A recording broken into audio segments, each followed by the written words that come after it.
Biker ভাই যারা আছেন তারা দেখতে পাচ্ছেন আমার সামনে যে সুজুকি বাইকটি রয়েছে এটি হচ্ছে জিক্সারের এফআই মডেল।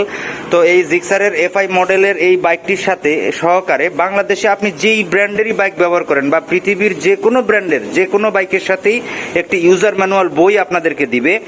অনেকে এই ইউজার ম্যানুয়াল বইটি ভুলবশত সংগ্রহ করেন না, তো প্রত্যেকেই বাইক কেনার আগে এই বইটি সংগ্রহ করবেন এবং বাইক কেনার পরে এই বইটি বাইক রাইডের আগে অবশ্যই ভালোভাবে পড়ে তারপরে হচ্ছে বাইকটা রাইড করবেন। কারণ এই যে ইউজার ম্যানুয়াল বা ওনার ম্যানুয়াল যে বইটি আমার হাতে দেখতে পাচ্ছেন, এই বইয়ের ভিতরে এই টোটাল বাইকটির কোনটা কিভাবে কখন কীরকমভাবে পাল্টাবেন বা পরিবর্তন করবেন বা কি করা লাগবে, সার্ভিসিং করবেন, সব কিছু কিন্তু এই বইতে লেখা আছে। সুজুকির যে মাদার ইঞ্জিনিয়াররা এই বাইকটির ডিজাইন সহকারে মডেল ডিজাইন করেছে এবং যারা ইঞ্জিন তৈরি করেছে তারা মূলত হচ্ছে এরকম একটি বই বানিয়ে থাকে এবং এই বইটিকে বলা হয় ওনার্স ম্যানুয়াল বা ইউজার ম্যানুয়াল। তো চলুন আজকের ভিডিওতে আমরা সম্পূর্ণভাবে দেখি এই সুজুকি জিক্সারের এই বাইকটির এই ইউজার ম্যানুয়ালের ভিতরে কি কি জিনিস লেখা আছে। হ্যাঁ, তো আমরা যদি আপনাদেরকে দেখাই, এটার প্রত্যেকটা পাতা, এই বইয়ের প্রত্যেকটা পাতা খুবই গুরুত্বপূর্ণ। এখন আমি যদি আপনাদেরকে একটু একটা একটা করে দেখাই বাইকটার কোনটা কিভাবে পরিবর্তন করব তা লেখা আছে এবং এইটার বাইরে আপনার যাওয়ার কোনো সুযোগ নাই। কোম্পানি যেভাবে বলেছে আমাদেরকে সেইভাবেই কিন্তু বাইককে মেনটেন করতে হবে। দেখতে পাচ্ছেন সুজুকির এই জিক্সারের এই মডেলের বাইকটার ক্ষেত্রে কোম্পানি যা যা বলেছে, প্রথমে দেখেন এই যে এখানে মেনটেনেন্স চার্ট একটা অপশন দেওয়া আছে এবং এই মেনটেনেন্স চার্টের ভিতরে লেখা আছে, দেখতে পাচ্ছেন সর্বপ্রথম হচ্ছে মান্থ অথবা কিলোমিটার। এখন আমরা স্বাভাবিকভাবে কিলোমিটার হিসাবটাকেই কিন্তু ধরবো। দেখেন 1000 কিলোমিটার, 4000 কিলোমিটার, 8000 কিলোমিটার, এই যে তিনটে অপশন। মানে আপনি যখন নতুন বাইকটা কিনবেন, কেনার পরেই প্রথম 1000 কিলোমিটারে আপনাদেরকে কিছু কাজ করতে হবে। এরপর থেকে প্রতি 3000 কিলোমিটার, মানে 1000-এর পরে আরো 3000 মিলে হয় 4000, এরপরে আরো 4000 মিলে হচ্ছে 8000। ঠিক আছে, তারপর থেকে মানে প্রথম আপনার বাইকের কাজ করতে হবে 1000 কিলোমিটারে, তারপরে কাজ করতে হবে 4000-এ, তারপরে হচ্ছে 8000-এ। এখন দেখেন কি কি কাজ করব আমরা, সেই বিষয়টা আপনাদেরকে একটু আমি তুলে ধরি। দেখেন প্রথমে আছে এয়ার ক্লিনার এলিমেন্ট। হ্যাঁ, এইটা কিছুই করা লাগবে না। এখন এখানে আরেকটা ইনফরমেশন একটু যদি আপনাদেরকে দেখাই, দেখেন আইতে হচ্ছে inspect and clean, adjust, replace or lubricate if necessary আইতে, আর আর এ হচ্ছে রিপ্লেস এবং টিতে হচ্ছে টাইটেন। ঠিক আছে, এটা মাথায় রাখবেন। তার মানে আমরা যদি এখন এয়ার ফিল্টার এলিমেন্টটাকে ধরি, তাহলে আপনারা দেখেন এয়ার ফিল্টার এলিমেন্ট আমাদেরকে প্রথম 4000 কিলোমিটারে আইতে মানে ইন্সপেক্ট করতে হবে, মানে ইন্সপেকশন করতে হবে এবং ক্লিন করতে হবে। প্রথম হচ্ছে আমার 4000 কিলোমিটারে, এবং এরপরে হচ্ছে আমার 8000 কিলোমিটারেও আমাকে এয়ার ফিল্টার এলিমেন্টটাকে আমার চেক করতে হবে, প্রয়োজনে ক্লিন করতে হবে। আর হচ্ছে রিপ্লেস এভরি 12000, মানে সুজুকি জিক্সারের এই বাইকটার জন্য প্রতি 12000 কিলোমিটার পর পর আপনাদেরকে এয়ার ফিল্টার এলিমেন্টটাকে রিপ্লেস করতে হবে অবশ্যই। এরপরে দেখেন exhaust pipe bolt and muffler mounting bolt, এগুলোকে টিতে মানে টাইট করতে হবে এই 1000, এবং হচ্ছে এখানে দেখেন 12000 কিলোমিটারে 8000 কিলোমিটারে হচ্ছে টাইট করতে হবে। দেখেন ভালভ ক্লিয়ারেন্স, আপনার ভালভ ক্লিয়ারেন্স এগুলো ইন্সপেকশন করতে হবে। তারপরে স্পার প্লাগ, তো আমরা আসলে এগুলো তো আমাদের সবগুলো ইম্পর্টেন্ট, যার যেটা লাগবে সেটা। তো এখানে মেজর যে জিনিসটা আপনাদেরকে একটু আমি মনে করিয়ে দিচ্ছি, সেটা হচ্ছে engine oil filter. Engine oil filter দেখেন প্রথম 1000 কিলোমিটারে আর এ হচ্ছে রিপ্লেস, 1000 কিলোমিটারে রিপ্লেস করতে হবে। এরপরে হচ্ছে 8000 কিলোমিটারে রিপ্লেস করতে হবে। আর ইঞ্জিন অয়েল যেটা আমরা, এইটা হচ্ছে সবচেয়ে মেজর ইস্যু।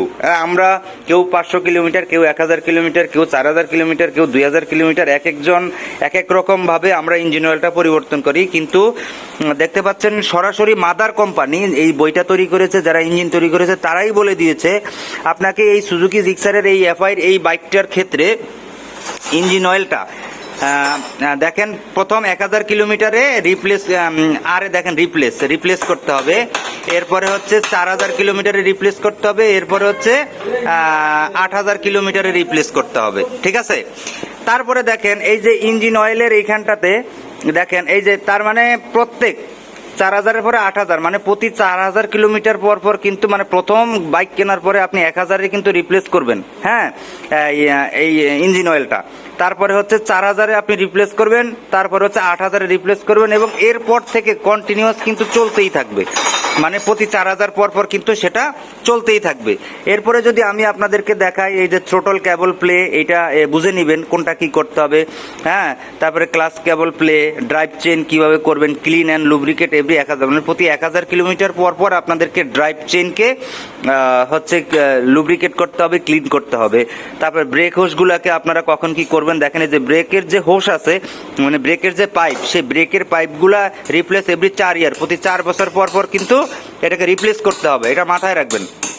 এরপরে আমি যদি আপনাদেরকে একটু দেখাই, সেটা হচ্ছে যে ব্রেক ফ্লুইড। এখন ব্রেক ফ্লুইডের বিষয়টা দেখেন, মানে আমরা এই যে ব্রেক ফ্লুইডটা ব্যবহার করি, এই মানে মাস্টার সিলিন্ডারের ভিতরে, পিছনে হোক সামনে হোক, যে ব্রেক সিলিন্ডারটা রয়েছে, এই ব্রেক সিলিন্ডারের যে ফ্লুইড, এই ফ্লুইডটা আমাদেরকে দেখেন এখানে হচ্ছে break fluid replace every 2 years, প্রতি 2 বছর পর পর আমাদেরকে এটা রিপ্লেস করতে হবে, এবং আমাদেরকে প্রতি 4000 কিলোমিটার এবং হচ্ছে 8000 কিলোমিটার, মানে প্রতি 4000 কিলোমিটার পর পর আমাদেরকে ইনস্পেকশন করতে হবে, দেখতে হবে যে এটার পরিমাণ কমেছে কিনা। যদি কমে তাহলে সেই যেটুকু কমেছে সেটুকু আপনারা দিয়ে আপনারা ভরে নেবেন। এরপরে দেখেন আপনারা এই যে ফ্রন্ট ফর্ক, হ্যাঁ ফ্রন্ট ফর্ক, এগুলাতে ফ্রন্ট ফর্ক 8000 কিলোমিটার পর পর ইন্সপেকশন করবেন, ঠিক আছে। তারপরে আমি যদি বলি chassis nut and bolt lubrication মানে হচ্ছে কি লুব্রিকেট এট এভরি 1000 কিলোমিটার, মানে আপনার বাইক প্রতি 1000 কিলোমিটার পর পর আমি যদি আপনাদেরকে একটু দেখাই যে এইসব জায়গায়, যেসব জায়গাতে আসলে নড়াচড়া বেশি করে, এই যে এইসব জায়গাতে এগুলাতে হ্যাঁ, তারপরে এগুলাতে লুব্রিকেট করতে হবে, ঠিক আছে। এরপরে যদি আমি আপনাদেরকে একটু দেখাই, এইখানে আরো অনেকগুলো আছে। এই যে স্পার্ক প্লাগ, আপনি দেখেন এই যে স্পার্ক প্লাগের বিষয়টা হচ্ছে কিরকম, আর হচ্ছে রিপ্লেস, মানে প্রতি 8000 কিলোমিটার পর পর আপনাকে এই বাইকের স্পার্ক প্লাগ রিপ্লেস করতে হবে, প্রতি 8000 কিলোমিটার পর পর আমাদের এই সুজুকির এই জিক্সার মডেলের ইয়ে করতে হবে, হচ্ছে রিপ্লেস করতে হবে, মানে রিপ্লেস করতে হবে।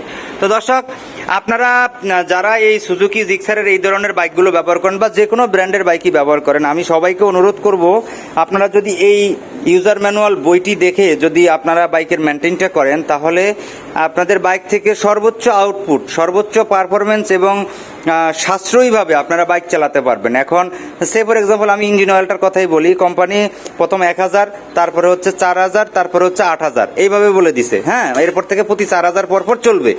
এখন আপনি যদি ভাই 1000 কিলোমিটারে ফেলে দেন ইঞ্জিন অয়েল, তার মানে ওই ইঞ্জিন অয়েলটার 20% লাইফ কিন্তু নষ্ট হলো, বাকি 80% লাইফ কিন্তু রয়ে গেল।